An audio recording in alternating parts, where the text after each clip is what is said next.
Hi, I'm John Maxwell. When the top companies in the world are looking for trainers, speakers, and coaches, there's one name that stands above the rest, and that's Maxwell Leadership. Our certified team members have gotten proven results for companies all over the globe, and our reputation, I'm proud to say, is second to none. Some of our members have risen to the top of their profession, including the one you're going to meet today. I proudly introduce you to my friend Bob Fabian Zinka. Welcome to the Leadership and Success Podcast with your host, Coach BZ. If you need to develop into a better leader, this podcast is for you. If you want to achieve a greater level of success, this podcast is for you. His mentor, Dr. John C. Maxwell, said it best: everything rises and falls on leadership. We hope to inspire you today and provide you with an insight that has the potential to positively impact the trajectory of your life. Welcome to the Leadership and Success Podcast.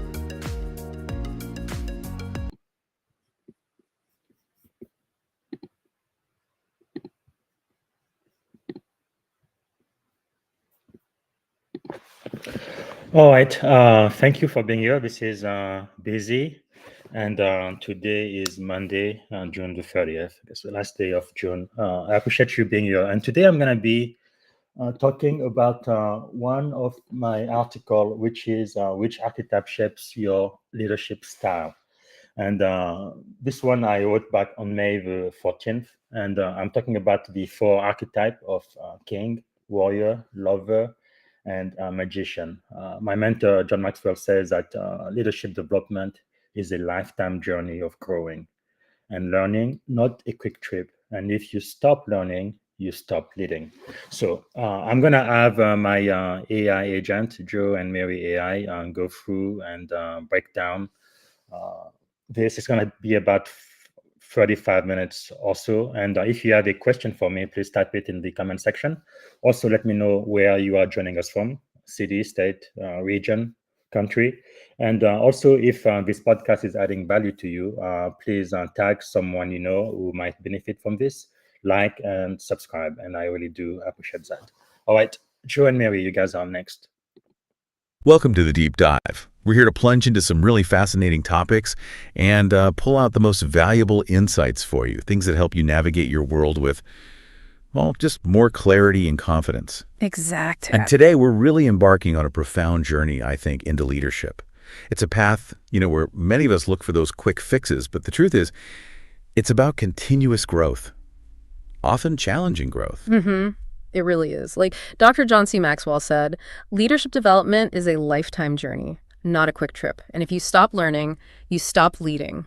That quote just perfectly nails the spirit of what we're exploring today, doesn't it? Yeah. This dynamic sort of evolving understanding of what leading actually means. It does. And we're diving deep into a really fascinating framework for understanding it. Yeah. These 4 archetypes, the king or queen, the warrior, the magician, and the lover, Bob Fabian BZ Zinga outline these. And they're not just, abstract ideas from old books or psychology. They represent distinct, powerful energies. Things like vision, courage, innovation, connection, energies any leader can actually learn to embody consciously, strategically. And that's our mission today, right? Yeah. To extract the practical wisdom here. We want to show you how to understand these energies, yes, but more importantly, how to consciously embody them. And crucially, how to adapt them to whatever situation you're facing. Spot on. Think of it like expanding your leadership toolkit, giving you more options, more flexibility, and, well, ultimately more impact. Yeah, this isn't just theory you file away. Not at all. This deep dive, it's designed to be a shortcut, really, to being well-informed about a powerful, adaptable model.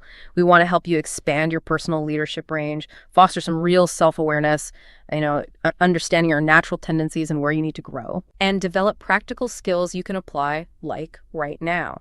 Whether you're leading a huge team or steering a tricky project or even just navigating challenges in your own life, you'll find some aha moments here.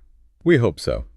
Our goal is to equip you to become more adaptable, more effective, frankly, more inspiring as a leader, no matter your current role or industry. You might be tired of that one-size-fits-all advice. Yeah, I think a lot of people are. Or maybe you're grappling with team dynamics that seem impossible. This framework, it offers a more nuanced way to tackle those things, helps you find some surprising effective responses. Okay, so let's unpack this foundational idea then. The core premise, as I understand it, is that leadership really thrives when we tap into all aspects of ourselves. Yeah. It's not about being just one kind of leader all the time. Exactly, or trying to fit yourself into some rigid box. It's about understanding these archetypes aren't fixed roles you step into, they're dynamic. Distinct energies you can consciously choose to embody and deploy. So you access different parts of your leadership persona as needed. Precisely, like a master craftsman choosing the right tool. You wouldn't hammer a nail with a screwdriver. I mean, it's the same idea here. Makes sense. And these archetypes, they represent the 4 fundamental pillars of leadership energy. Each brings something vital. We'll get into each one, but just quickly, you've got the king or queen, that's vision and stability, the big picture setters, then the warrior, courage, protection, faces challenges head on, defends the team. Right. Next, the magician, innovation, insight, sees patterns others miss, conjures new solutions. The innovator. Yeah. And finally, the lover, empathy, connection, builds bridges, fosters unity, nurtures growth. Each is powerful alone, but the real magic is in how they work together. What's really interesting to me is how this connects directly to situational leadership theory. A lot of our listeners might know that one. Absolutely. Situational leadership tells us effective leaders adapt, right? They don't have just one style. They know a rookie needs different guidance than a seasoned pro. Exactly. They might use a telling style in a crisis, clear, direct instructions. Or coaching to build skills, supporting to boost confidence, or delegating when the team is highly competent and motivated. So how did the archetypes fit into that? Well, that's the beauty of it. While each archetype has a primary energy, a skilled leader doesn't just pick one and stick with it. They dynamically shift styles based on the team's readiness and the situation. I see. These archetypes provide a framework for that adaptability, a kind of mental model, an inner compass to figure out which energy fits which situation. For instance, warrior energy might perfectly align with a telling style in a crisis. Demands immediate, unified action. Makes sense. But in another scenario, that same warrior might lean into coaching, pushing the team to overcome a challenge by developing new skills. It's all about intentional flexibility. So the why behind looking at these archetypes, what does it mean for you, the listener? It really broadens your leadership range, doesn't it? Massively. It really does. It moves you beyond that one-size-fits-all approach, which, let's be honest, often falls short today. Things are just too complex, too dynamic. Totally. Instead, it encourages a more nuanced, flexible, a more powerful application of your different strength. It's knowing when to be the visionary, the king-queen, charting the course. Right. When to be the courageous warrior, rallying the troops. When to be the innovative magician, finding new paths. And when to be the empathetic lover, building those unbreakable bonds. That versatility, that ability to pivot and integrate, that's what sets great leaders apart. Exactly. It allows you to lead effectively, yes, but also authentically, from a place of real self-awareness. Okay, so let's zoom in on the first one then. The king or queen, the sovereign visionary. Yes. Yeah. Their core strengths. Vision, stability, wise authority. When chaos hits, a king-queen leader, they don't panic. They're calm under pressure, a steady hand. Precisely. They set the grand direction, establish that overarching why, the purpose, the mission for the team. They can see the forest, not just the trees.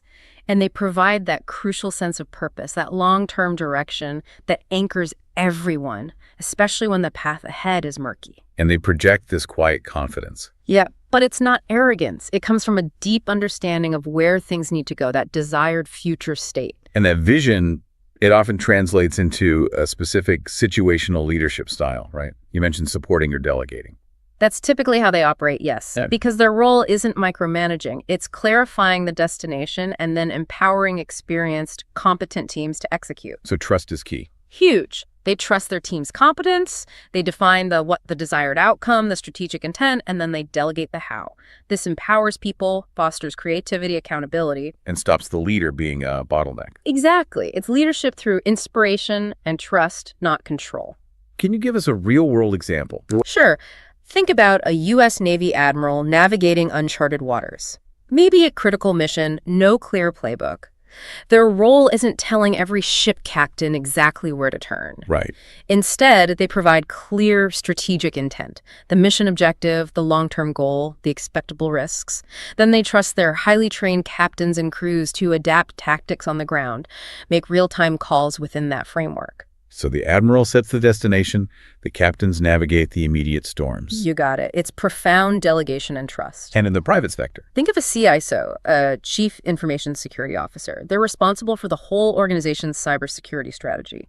They might chart a bold multi-year strategy, the vision for protecting digital assets. Okay. But then they delegate the day-to-day tactics, choosing specific tools, configuring firewalls, responding to malware alerts to their expert teams, security engineers, analysts. They're not in the trenches writing code. No.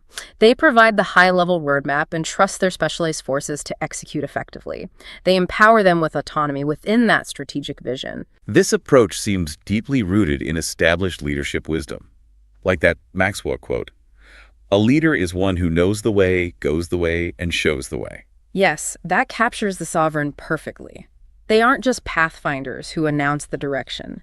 They model the behavior. They embody the values and commitment needed. They walk the talk. Leadership by example, not just directive. Exactly. And that connects to what Brian Tracy, MBA, says about leaders being innovative, entrepreneurial, and future-oriented. It's not just liking new tech, is it? No, it's more fundamental. It's a relentless, almost uncomfortable drive to question everything. This entrepreneurial mindset is crucial for sovereigns. It lets them spot emerging trends, anticipate future challenges others miss, and inspire the team towards those big long-term goals. Right. They're not happy with the status quo. They don't just react to the future. They actively try to shape it. They see 10x potential where others see small improvements. Now, this is where it gets really interesting on the self-awareness side. Darren Hardy's warning, "As a leader, I am my only constraint." Potent, isn't it? It highlights that crucial aspect of self-awareness and personal responsibility for the sovereign. A true sovereign isn't just projecting strength outward. They recognize their own limitations, biases, weaknesses. And they work on them. Proactively. To remove those obstacles, not just for themselves, but for the whole organization, they understand their internal state directly impacts the team's external reality. That's huge. It links right into Jim Rohn's advice. You must take personal responsibility. You can change yourself. Absolutely. The sovereign gets that continuous self-improvement isn't just a nice to have, it's fundamental. Their growth enables the organization's growth if the leader stagnates. The organization eventually does too. It's like leadership physics. The leader's energy transmits to the team. They lead by evolving themselves. Which brings us to Maxwell's law of the lid. His first law, yeah. How well you lead determines how well you succeed. It reinforces that the leader's capacity, their vision, self-awareness, commitment to growth sets the ultimate ceiling for the team. A narrow lid means limited growth. Right. But a constantly expanding lid means boundless possibilities. An environment where innovation and success can really flourish. And circling back to Maxwell's broader measure of leadership, it's not about titles. No, it's about influencing and advancing others. The sovereign exemplifies this. Their success isn't just personal achievement or power. It's how much they enable and elevate those they lead. Building individuals, fostering collective growth, their true legacy is the team's capability. So for our listeners, how can you cultivate this visionary stability and empowering presence, say, this week? Okay, first, actively cultivate your vision. Go beyond simple goals. Set stretch goals, ambitious but achievable targets. Then communicate them with crystal clarity. Not just the what, but the why. Exactly. Articulate why it matters. Connect it to a larger purpose. Make sure everyone knows where you're going and why the journey is important. Second, you mentioned delegation. Practice empowering delegation. Crucial for the king-queen. Define the outcome, the objective, precisely. Then truly trust others to own the how. Resist the urge to dictate every step. Yes. Give your team autonomy, space to innovate, even make mistakes and learn. It builds capability and ownership far better than micromanagement. Third, actively seek feedback, even if it feels counterintuitive for a sovereign. True authority comes from wisdom, and wisdom often comes from humble listening. Ask peers, mentors, even your team for honest, constructive feedback on your vision, your style. Are you clear, inspiring, empowering? Right. It takes courage, but it's invaluable for growth. And finally, build habits of continuous learning. Jim Rohn's point. Vital for the sovereign, too. Disciplined self-education, reading widely, staying informed, engaging diverse perspective, and importantly, practice mindfulness. Staying grounded. Centered, calm, even amidst chaos. That allows you to maintain that stable, wise presence. So as you reflect, what grand direction are you setting this week, and how can you delegate more effectively? Okay, let's move on to archetype number 2, the warrior, the courageous protector. Yes. And the warrior mindset, Tony Robbins nails it. Every problem is a gift. Without problems, we would not grow. They see obstacles differently. Not as roadblocks. No, as opportunities. To build strength, test resilience, forge unity, prove capability. Difficulty doesn't deter them. It energizes them. It's about reframing the narrative. Well- Les Brown echoes that. Be determined to handle any challenge in a way that will make you grow. Right. The warrior doesn't just endure adversity. They seek growth through it. They welcome the crucible because they know it forges something stronger individually and collectively. A setback isn't failure. It's data. A learning point. And this involves embracing discomfort. Karen Hardy, quoting Jim Rohn, "Don't wish it were easier, wish you were better." That's the essence. Not complaining about external circumstances, but an unwavering commitment to internal improvement, self-mastery. So if a team faces a high-stakes deadline, a bug delaying a launch, The warrior leader doesn't complain. They double down on improving their own skills, lead by example and work ethic, rally the group, focus on what can be done, not what can't. and Brian Tracy's mantra, never complain, never explain, resist the temptation to defend yourself or make excuses. Powerful, isn't it? The warrior's focus is action, responsibility, accountability. When things go wrong, no finger pointing. Own it. Act decisively, look for solutions. Builds immense credibility and trust. Absolutely. The team knows their leader won't shy away from the tough stuff. It's extreme ownership. General Colin Powell's advice fits perfectly here too, about solving problems. Yes. Leadership is solving problems. The day soldiers stop bringing you their problems is the day you have stopped leading them. A true warrior leader creates trust. So people feel safe to report issues, even admit mistakes. Without fear of blame. The warrior stands between the team and external threats, absorbs blows, clears the path, ensures people feel secure enough to be honest about challenges. So practically, how can you embody this warrior energy? First, build mental and physical toughness. Not just the gym, but deliberate resilience training, stress inoculation, emergency drills, putting yourself in uncomfortable but safe learning spots. Hones your ability to perform under pressure. Exactly. Stay calm, focused when stakes are high, face difficult realities. Second, hone decisiveness. Warriors are known for clear, concise communication, swift action, especially under pressure. Practice making quick, well-reasoned decisions, even with incomplete info. Understand risk, prioritize, communicate clearly. Right. You won't always be perfect, but you build the muscle of informed, timely action. Third, when setbacks happen, consciously reframe them. Like Robbins and Brown suggest, see them as learning experiences, growth opportunities. Don't dwell or blame, extract the lesson. Ask, what did we learn? How can we apply that? What strength did this reveal? Adversity becomes a teacher. Fourth, get feedback on your crisis leadership style. Takes humility and courage, but it's invaluable. After a tough period, ask trusted mentors, teammates, how did I do? Was I clear? Did I inspire confidence? What could I have done better? Refine your approach. And finally, practice humility. Remember Powell's warning. Yes. Failing to address concerns, letting problems hide, that's a leadership failure. Carry forward the warrior commitment. Always improve your craft, never shirk responsibility, practice extreme ownership, own outcomes, good or bad.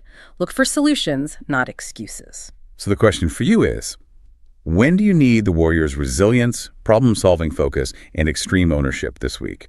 Where can you stand firm and protect your team? Okay, next up, the magician archetype, the strategic innovator. Ah, the creative force. Exactly. This archetype is all about insight, strategy, creativity. Magicians are the deep thinkers. They relentlessly study systems, master complex skills. And see patterns others don't. Uncannily so. They look beyond the surface, understand the underlying mechanics. They constantly ask why and what if. They synthesize disparate info into a coherent, innovative path forward. And their situational style. You mentioned coaching and supportive. Often, yes. The magician doesn't just solve problems or dictate solutions. They nurture the team's competence. Through teaching, deep mentoring, inspiring curiosity, encouraging experimentation. They want the team to become mini magicians. Precisely. Able to uncover their own insights, conjure their own solutions. Sustainable innovation comes from empowering everyone to think strategically. Can you give an example? like the Navy intelligence officer. Perfect example. Their role often involved developing entirely new tactics or tech solutions, countering a new cyber threat, deciphering complex comms. That demands intense magician energy. Analyzing data, finding hidden connections, devising innovative approaches. Exactly. Constantly iterating, predicting, pushing boundaries in that unseen battle space. Or the CISO again, pioneering a new security framework. Right. Moving beyond traditional defenses to proactive threat hunting, predictive analytics, they use magician energy to design robust, forward-thinking defenses. Then they use a supportive style to mentor analysts. Empowering them to experiment, prototype, adapt the framework. Yes. Building a culture of continuous improvement, curiosity, proactive defense, where everyone's encouraged to think like an innovator. The magician sounds like a true champion of change. Brian Tracy, MBA again. Leaders are innovative, entrepreneurial, and future-oriented. Absolutely essential for the magician. Not content with the status quo or just optimizing. Always looking to disrupt, reinvent, push boundaries. They thrive in ambiguity, see it as fertile ground, not a source of anxiety. Darren Hardy's advice seems crucial here, too. If your plan isn't working, change the plan, not the goal. That's the strategist's flexibility in action. When a project stalls unforeseen tech issues, new threats, the magician leader doesn't abandon the goal or cling rigidly to a failing method. They rework the approach, pivot tactics, redesign the process. Exactly, while keeping the goal intact. That ability to iterate, learn from failure, adapt the path without losing sight of the destination, that's their power. Tony Robbins highlighted the gap between knowing and doing. Lots of people know what to do, but few actually do what they know. And magicians bridge that gap. They turn ideas, theoretical knowledge into tangible results, actionable strategies. They don't just collect info or have brilliant insights in a vacuum. They apply it relentlessly for real-world impact, overcoming analysis paralysis. Yes, their brilliance is in the doing, not just the seeing. And Jim Rohn's point about self-education seems particularly vital here. Formal education will make you a living. Self-education will make you a fortune. Resonates deeply with the magician's spirit. Lifelong learning is crucial, especially in fast-moving fields like tech, cybersecurity, constant self-teaching, staying ahead, mastering new skills. It's not just advantageous, it's necessary. The world keeps moving, so their knowledge must too. Exactly. So how can you, our listener, develop your magician skills? First, intentionally carve out dedicated time for learning and experimentation. It's not optional, it's a strategic investment. Like an hour a week for research, hackathons, war games. Things like that. Make learning and exploration non-negotiable, not just if you have spare time. Second, actively encourage your team to propose creative solutions, prototype ideas. Create psychological safety for innovation, where failure is a learning opportunity, not a dead end. Empower everyone's inner magician. Welcome questions, challenge convention, empower divergent thinking. Third, develop a diverse network. Mentors, cross-functional experts. Broaden your perspective. Engage with people from different fields, industries, backgrounds. Get fresh insights. See new patterns you'd miss in your own silo. Magicians thrive on cross-pollination. Fourth, use project postmortems strategically. For iteration, not blame. Rigorously analyze what worked, what didn't. Don't just move on. Diligently apply those lessons. That systematic review is pure magician energy, turning experience into wisdom, refining strategic intuition. And finally, blend creativity with a disciplined plan. Ideas are great, but the magician truly shines, turning opportunities into strategic wins through careful, methodical planning and execution. Imagination plus implementation. So how can you foster more innovation, strategic thinking, and continuous learning this week? What system will you study more deeply? Okay, on to our fourth archetype, the lover, the empathetic inspirer. This sounds like the heart of leadership. It really is. This leader operates through profound empathy, deep connection, effective, authentic communication. The lover builds genuine rapport, fosters unbreakable trust, cultivates lasting loyalty. They get that leadership is fundamentally about people. Exactly. Their well-being, growth, sense of belonging, not just tasks and metrics. They lead with heart, but importantly, not at the expense of results. And their situational style. Yeah. Supportive and coaching. Often, yes. Yeah. A supportive, encouraging approach when team members are motivated but lack confidence. Providing reassurance, a gentle boost, a safe space to try, maybe stumble, or a skillful coaching style when helping the team develop skills or overcome setbacks. Guidance with a caring, patient demeanor focused on the individual's development, not just the immediate outcome. Seeing potential and nurturing it. Where do we see this in action? You mentioned the Navy again. Yeah, a commanding officer who regularly checks on crew welfare morale, personal struggles, or passionately celebrates achievements. That's lover energy. Demonstrating genuine care beyond performance metrics. Exactly. Visiting a sick crew member, ensuring families are supported during deployments, seeing the human behind the uniform. And in cybersecurity, the CISO investing in training and rewarding collaboration. Yes. That's not just strategically smart, it's building a security-conscious culture rooted in care. Investing in mental health resources for burnt-out analysts, creating mentorship programs. They understand that a strong culture built on empathy and trust leads to better security outcomes. Absolutely. People are more engaged, collaborative, more likely to report issues without fear. The lover really shines when nurturing individuals through challenges, doesn't it? Like the nervous junior officer or the frustrated cyber team. Spot on. Guiding them through anxieties, maybe sharing your own past vulnerabilities, boosting confidence, or helping a team process disappointment after attacks, celebrate small wins, find renewed motivation. Being present for their emotional journey, not just the professional one. Yes, helping them find their inner strength. Brian Tracy, MBA, said, "The best leaders have a high consideration factor. They really care about their people. It's more than just being nice." Much more. It's showing courtesy, genuine caring, kindness, while maintaining high standards and accountability. A delicate balance, warmth, and rigor. A firm hand guided by a compassionate heart. People need to know you care before they care what you know. And Maxwell's point about servant leadership fits the lover perfectly. The bottom line isn't how far we advance ourselves, but how far we advance others. Lover leaders embody this. Their success is measured by the team's growth, well-being, advancement.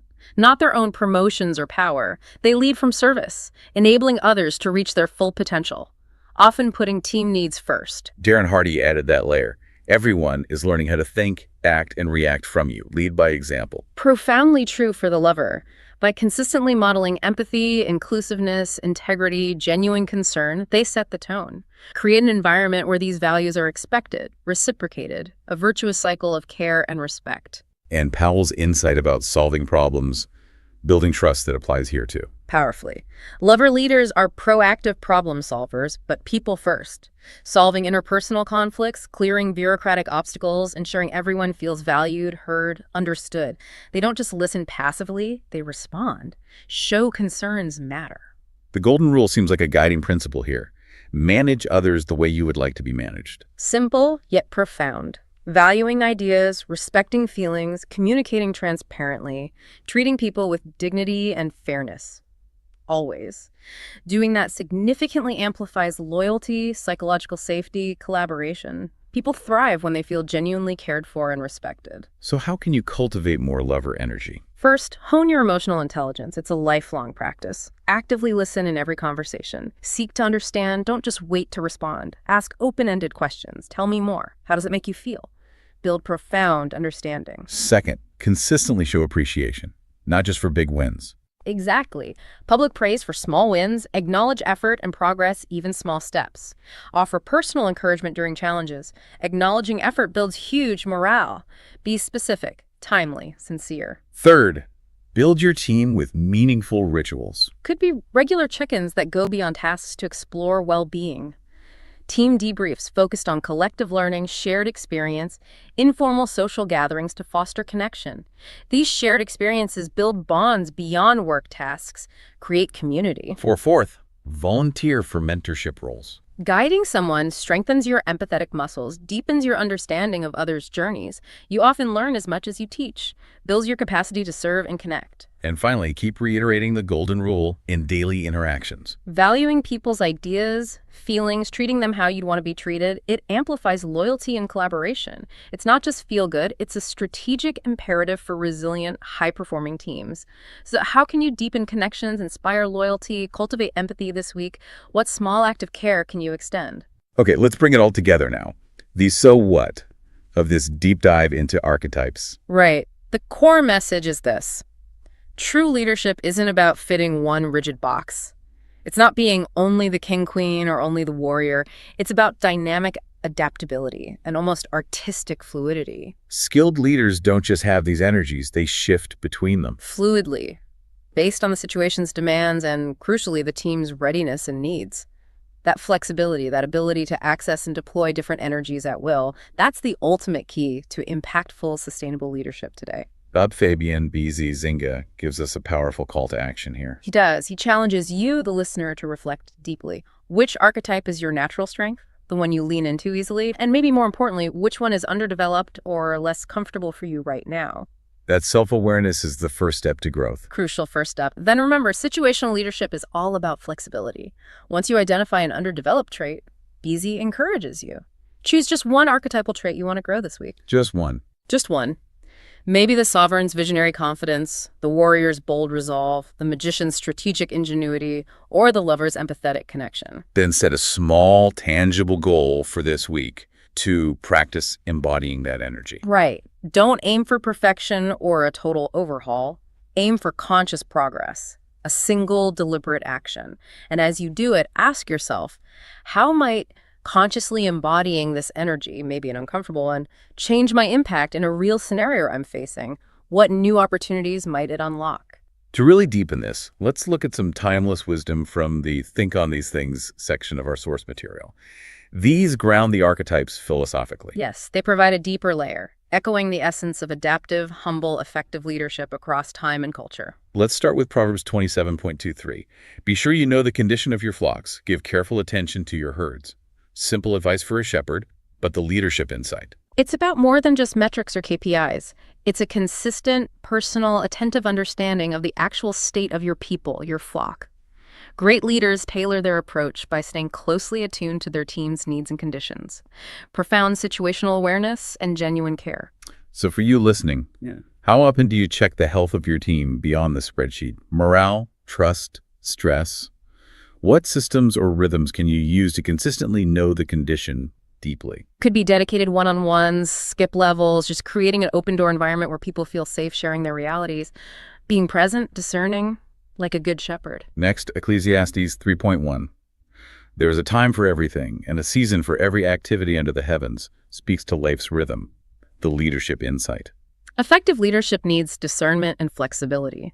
Knowing when to lead with firm structure, warrior energy maybe, when to coach, magician lover, when to support or delegate, king queen. Timing your archetypal energy, understanding the season your team or project is in. So ask yourself, are you in a season of building, pruning, or sustaining? Where might you be forcing timing, clinging to a style from a previous season that doesn't fit now? Requires honest self-assessment, letting go of what worked before if it no longer serves, aligning with present reality. Then 1 Corinthians 9.22, I have become all things to all people so that by all possible means I might save some. Paul modeling adaptive leadership. The insight is clear. Truly effective leaders customize their communication and style to serve the diverse people they lead, not expecting everyone to adapt to them, meeting people where they are, understanding their unique needs, motivations. So how effectively do you adapt your style? Do you speak their language? Are you willing to adjust your preferences, step out of your comfort zone for the greater purpose in team well-being? That's where personal sacrifice and service really come in. A cornerstone of judgment from James 1.5. If any of you lacks wisdom, you should ask God. The insight. Sound judgment vital for situational leadership starts with humility. A willingness to seek guidance. Not just divine wisdom, but acknowledging you don't have all the answers. Being open to counsel, spiritual and human. Ask yourself, are you seeking wisdom daily or relying too much on your own insight, maybe out of pride? Who are your trusted advisors, mentors?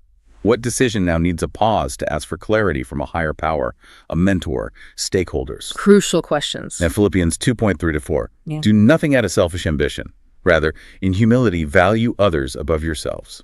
Speaks right to the servant leader, the lover archetype. The insight. A true leader considers others' developmental needs first. Adjusts their approach not to exert power or boost ego, but to genuinely elevate and empower. So reflect. Where are you, maybe unconsciously, making leadership about you, your agenda, recognition, methods instead of the mission and team? How can you better prioritize others' development, recognition, growth, even if it means stepping back, giving away credit? Where might pride be limiting someone else? An ongoing self-check for every leader. Essential. Isaiah 11.2 offers a holistic view. The Spirit of the Lord will rest on him, the Spirit of wisdom and of understanding, the spirit of counsel and of might. Beautifully captures the blend needed for situational leadership. Wisdom for foresight, understanding for empathy, counsel for collaboration, might for action, reverence for humility and ethics. A full spectrum of inner resources. Ask yourself, which of these spirits do you naturally lead with? Wisdom, might, and which is underdeveloped? How can you cultivate more spiritual depth and discernment? Access both strength and understanding in complex situations. Become a well-rounded vessel. Now, an insightful addition from listener Calvin D. Scott, Proverbs 16.32. Better a patient person than a warrior, one with self-control than one who takes a city. A profound counterpoint to the warrior. And complement. The insight is foundational. True leadership begins with self-mastery. Before leading others, before taking the city, govern yourself. Patience, restraint, emotional intelligence. External wins are fleeting without internal discipline. So think, what tests your patience? A frustrating team member, slow bureaucracy, setbacks. How do you respond? Are you more focused on external wins than internal discipline, emotional resilience? What daily practices can help you grow in composure, lead from calm, not reaction? The greatest battles are often won within. Powerful reminder. And another excellent addition from Calvin D. Scott, capturing the journey. Philippians 3.12. Not that I have already obtained all this, but I press on. The insight. Leadership isn't perfection, it's pursuit. We're all works in progress, pressing forward daily toward higher impact, purpose, growth, an ongoing, messy, rewarding process. So where do you need to give yourself grace? Acknowledge you haven't arrived. Perfection's an illusion while still pressing on intentionally. What area are you pressing on in right now despite not having perfected it? And crucially, who in your life, team, family, community could benefit from seeing your perseverance and progress, not waiting for illusory perfection? Your journey, challenges and all, can be profoundly inspiring. So this deep dive, it's shown us the power of these 4 archetypes: king, queen, warrior, magician, lover. And maybe more importantly, the crucial need for situational adaptability. Leadership isn't fixed, it's dynamic. Continuous learning, self-awareness, skillful integration of these energies. It's about becoming the leader the moment demands, not just the one you're most comfortable being. As we wrap up, consider this final thought. Beyond identifying your natural archetype, what single, seemingly small shift in your daily approach, inspired by an underdeveloped archetype we talked about, could create the most surprising, positive ripple effect this week? How might embracing just one uncomfortable energy, maybe being a bit more visionary or more courageously decisive, or daring to innovate a small process, or consciously practicing deeper empathy, unlock a new level of influence for you? Take that challenge. Observe what happens. Be open to the unexpected. We really encourage you to continue your own deep dive into these concepts. Apply them thoughtfully, see the impact, share your experiences. This leadership journey is truly a lifetime of growing and learning. We hope this deep dive has given you some valuable tools and inspiration for the remarkable path ahead. All right, thank you so much for watching. So really the question today is, which archetype shapes your leadership style? Do you mostly use the king, queen energy, warrior, lover, or magician? And I think part of being a leader is being self-aware first and foremost. Know thyself, right? And then once you do that, it's being aware of everybody else around you, your circumstances, your surrounding, and how people around you feel. And understanding the energy of others, and then how you may need to model, change, or adapt in order to work together toward the same and greater purpose. All right, so that's it for today. Let me check if there's any question on LinkedIn. I don't see any. I don't see any on YouTube either. So we're gonna be back here tomorrow, 6:30 a.m. Pacific time, 9:30 a.m. Eastern time. And again, I want these live podcasts to be engaging. Please let us know where you are joining us from, what city, state, country, and so forth. And also, if you have a question for me, type it in the question section, and I'm gonna check it out before I start my podcast tomorrow. So even if you watch it after the fact, I'm gonna be able to read every question, every comment, just to make sure tag me as well, so I make sure not to miss your question. And then also, if you can think of someone in your network, a friend, a family member, a cousin, or somebody who might benefit from the content of this podcast, please make sure to tag them and like, subscribe, engage, and I really do appreciate that. So see you guys tomorrow.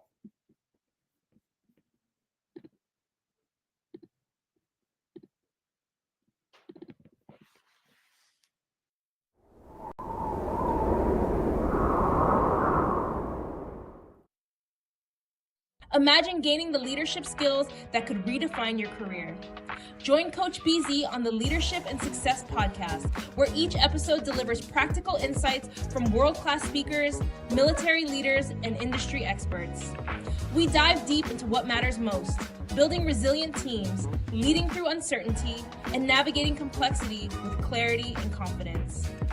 Every conversation is crafted for aspiring leaders like you who are ready to grow, lead, and make a lasting impact.